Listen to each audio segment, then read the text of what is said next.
রাজধানীর সায়েন্স ল্যাবের মোড়ে সড়ক অবরোধ করে অবস্থান নেয় শিক্ষার্থীরা। তাদের সাথে যোগ দেন বিভিন্ন স্কুল কলেজের শিক্ষকরাও। এ সময় তারা এক দফা দাবিতে বিভিন্ন স্লোগান দিতে থাকে।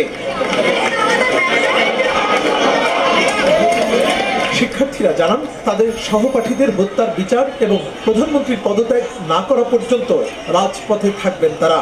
ভয় ভীতি সারা বাংলাদেশের মানুষের মধ্যে আছে, কিন্তু আমার মনে হয় তারা এখন সেই সমস্ত ভয়কে অতিক্রম করে গেছে।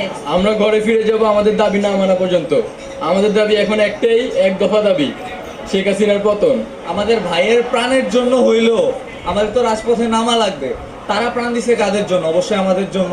তো আমরা যদি এখন পিছপা হয়ে যাই তাহলে এটা বেইমানি হয়ে যায়। আমাদের এত ভাইয়ের রক্ত গেছে, আমরা আরো রক্ত দিয়ে হলেও আমাদের দাবি মানাবো। এই যে বাচ্চাগুলোর উপরে যেটা করা হলো, এই যে আন্দোলনের তকমা দিয়ে যে আপনার